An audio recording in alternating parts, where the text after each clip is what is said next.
আসসালামু আলাইকুম সবাইকে। কয়েকদিন যাবৎ টানা এত বেশি গরম পড়েছে যা বলার মতো নয়। তবে আমি আপাতত এখন পর্যন্ত তেমন একটা গরম একদমই টের পাইনি। তো যাই হোক, আজকে অনেক বেশি আম ভর্তা খেতে ইচ্ছে করছিল। আসলে আম ভর্তা আমার তেমন একটা খাওয়া হয় না বললেই চলে।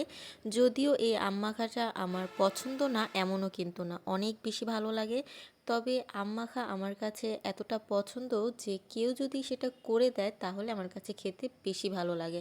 এই তো এই আমগুলো গতকাল রাত্রেই কিনে নিয়ে আসা হয়েছিল। আমগুলো দেখতে এত বেশি সুন্দর ছিল, আর আজকে এগুলোকে ভর্তা করে খাবো। আর দুপুরবেলা এত বেশি গরম পড়েছিল যে প্রচণ্ড রকমের খেতে ইচ্ছে করছিল। তো যাই হোক, আম মাখাতে কিন্তু কাসুন্দি দিলে খেতে বেশি ভালো লাগে। যেহেতু কাসুন্দি শেষ হয়ে গেছে তাই এখানে লবণ, শুকনো মরিচ গুঁড়ো আর চিনি দিয়ে আজকের আম মাখাটা করা হচ্ছিল। আমার মেয়ে তো আর ঝাল খেতে পারবে না, তাই ওর জন্য একটু আলাদা বাটিতে তুলে রাখলাম। আর এখন যেহেতু গরমের সময় প্রায় এই ধরনের ভর্তা খাওয়া হয়, আম মাখা খাওয়া হয়, পেয়ারা মাখা, এজন্য আমি আগে থেকেই শুকনো মরিচ গুঁড়ো করে এগুলোকে চিলি ফ্লেক্স বানিয়ে তারপরে রেখে দিই। তাহলে যখন খেতে ইচ্ছে করে খুব তাড়াতাড়ি কিন্তু তৈরি করে খাওয়া যায়। আর আমার কাছে কিন্তু পাকা আমের চাইতে এই কাঁচা আমটা খেতেই বেশি ভালো লাগে। মোটামুটি যতদিন কাঁচা আম পাওয়া যাবে আমার ঘরে সবসময় কম বেশি এই কাঁচা আম পাওয়া যায়, কেননা এই কাঁচা আম ভর্তা খেতে আমার কাছে বেশ ভালো লাগে।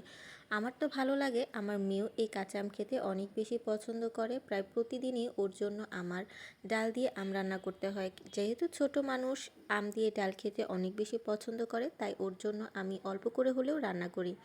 আর এই তো কাঁচা আম ভর্তা কিন্তু একদম রেডি। তো আমার তো এখনই দেখে আবারও খেতে ইচ্ছে করছিল। দেখুন, আর দুপুরের সময় কিন্তু এই আম ভর্তাটা খেতে বেশি ভালো লাগে।